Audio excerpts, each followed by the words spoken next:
to go bake. And today I am joined by my lovely assistant, Evelyn! Okay guys, now today we are making another one of Evelyn's favourites. Tell them, Evelyn, what are we making today? Pizza bites.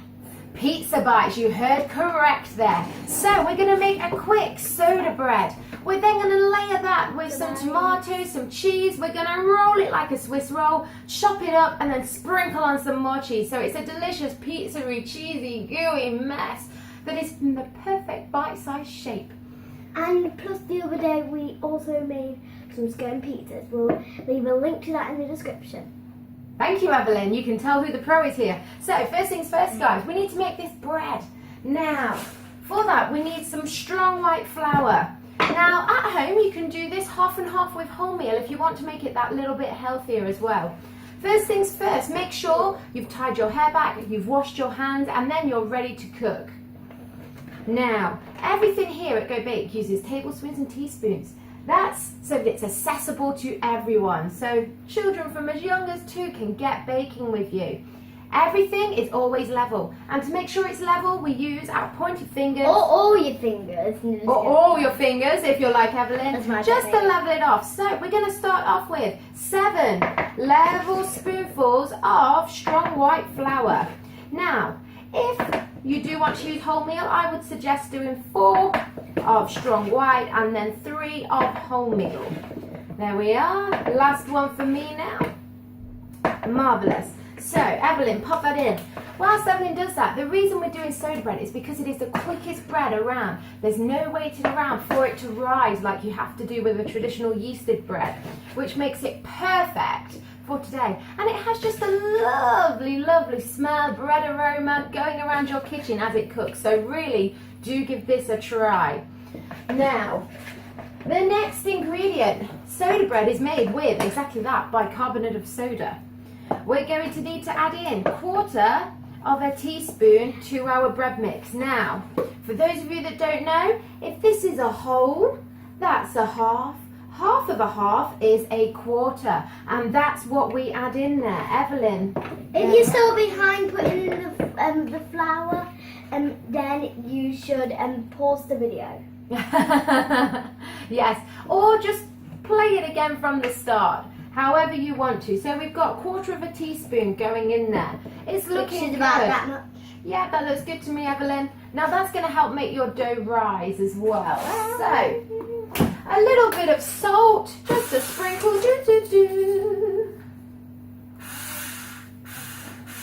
Very nice, Evelyn. So we've got salt in there. Now, we are ready for the milk, which is going to bind all of this together. So we want 3 level tablespoons, 1, 2, 3 of milk going in there. Are you all right doing it, Evelyn, or would you like a hand? There we are, looking good there, Evelyn. Now, when that's all in your bowl, you want to get mixing fairly quickly so that you get that reaction started. Now, if I come and show you what's happening here, as you can see, I'm stirring around and all the dough is coming together. Looking good, looking good. And then, when it's all like that... It looks like a pancake mix, but more gooey. Yeah. When it's all slightly mixed up, what you're going to do is you're going to get your fingers in and just bring it into a ball of dough. That's looking very sticky. Evelyn, show everyone how yours is looking, because I'm going to show you how you rescue it. That means it's kind of good that mine does that. That means that Evelyn has got a little bit more milk in than what I have. Here's what you do. Add in that, give it another stir. Yeah, and that will help take it off. There we are. We don't want to add in too much flour. I don't like getting my hands messy. My mum will do this today. Yes, Evelyn does not like touching bread dough, but there we are. We're looking good. Only if it's puffed. Right then, so Evelyn's is now looking delicious now. Check that out, looking good. We're going to pop a little bit of flour on her work surface for her, just like so.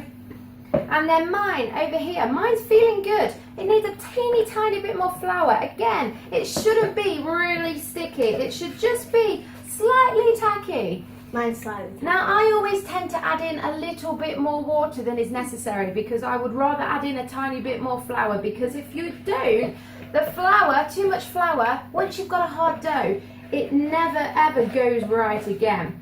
Right, mine is looking delicious. And you don't want to do that. If you throw it the door, it'll just make a hole in it. We don't. Like we said before. So guys, we've both got our dough now. We've put a bit of flour on the work surface. It's looking good. Evelyn, could you grab us 2 rolling pins out of the drawer? Because we're going to need to roll this out. Once we've given it a quick little maneuver. Now the nice thing as well with soda bread, it doesn't involve all of that kneading either. But if you're after some ninja moves or karate chopping, check out our bread making video, because that uses all of the ninja hook style moves. Yeah, I'm rolling that one. Excellent. So make sure you flour up your rolling pin a little bit by just rolling some flour on it. I'm not. Mine's already working. Well, if it sticks like it might do there, Evelyn, that's why we have flour on our rolling pin. And then you're going to roll this out into a nice little rectangle. That's it. You might need to just get a little bit more flour on there as well. Looking good, Evelyn. I put the flour on and now it's sticking low. Put a bit more on. So we've now got a rectangle of dough. How's yours looking, Evelyn? Shall I have a little look for you? Flour. Oh, that's looking good actually, Evelyn. Keep it like that, we'll be good. Now, we've got that. Let's move these out of the way. We are ready now to start making these into our pizza bites. So, we have only a tiny bit of passata. 1 teaspoonful is enough for this size bake, because you're going to make between 4 to 6 pizza bites. 1 teaspoon. Yeah, 1 teaspoon. You're a monster. I know. And then use a knife or the back of the spoon if you're saving on cutlery and just spread it around.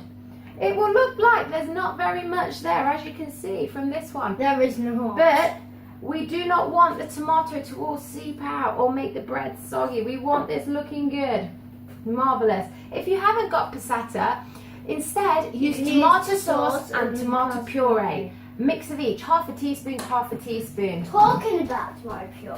Oh my goodness. Oh yeah, I like tomato puree. Next up, a little bit of seasoning, bit of pepper, bit of salt. I do mine. You can omit the salt if you're watching it, but we like a little bit of salt in most things.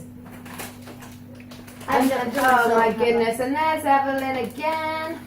She's added a bit of tomato puree to hers. I've got it. I like mine.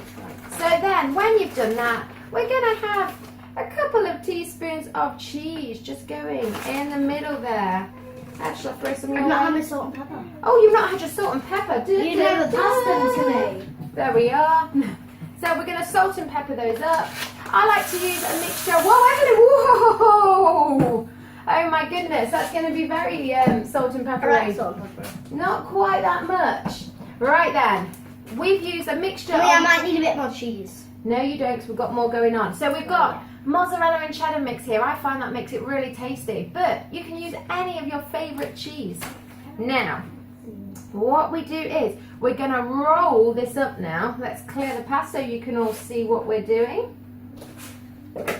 Right then. So, Rolling. starting with the side, the longest side nearest you, you fold it over and just push it down a little bit. Can you see that?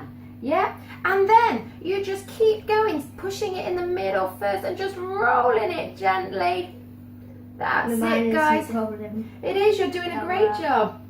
Until you've got a sausage. It looks Just like like that. Some bits coming out the end. That's fine if it's coming out the end. Make sure you put the seam on the bottom. Looking good there, Evelyn. And then you get a knife and you cut it up into pieces. Yes, I would say you're aiming for sausage roll sized chunks.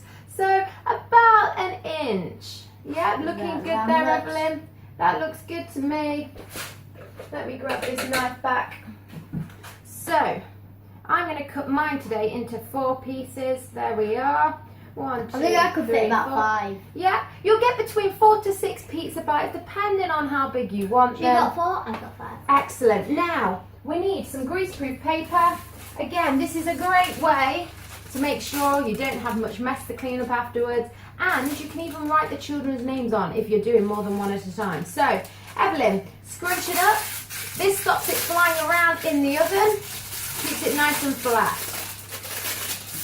It's the number one tip that most mums that come to classes take away with them. Right, then, you pick it up like so, and you turn it onto its side. and then just give it a little push down, and that will enable you to see all the swirly layers. That's it, so put it like that. How do I do Yep, that? just like Mine's that. an end, so it's Oh, that's fine. an end. The ends are a bit trickier sometimes, but the rest of them, just flatten them down a little bit. That's it, give it a little push, Evelyn. Why do I have to push them? Because then they'll rise up, remember? Just a little bit of a flatten on the top, just like so. Oh, yeah. Mummy, you might need to see mine. They're falling apart. That's all right. Here we are. So, this is where Mum's always come in helpful.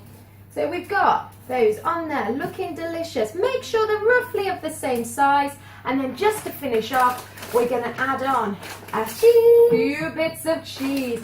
Just sprinkle a little bit on the top, just so you get that extra bit of gooey cheesiness as they are baking. That is optional. If you don't want to put it on, you do not have to. But we love the cheese in this house. Right there. Okay. So, these are now ready to go on a baking tray. No, they're not. I need a bit more cheese for that one. Oh, you've got some just there. There we are. These are now ready to go onto a baking tray in an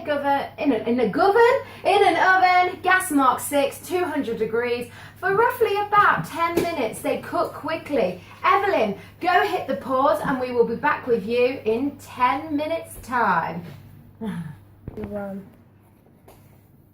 Hi guys, and oh, is it recording, Evelyn? It is recording, marvellous. So, hi guys, we are back now to get our pizza bites out of the oven.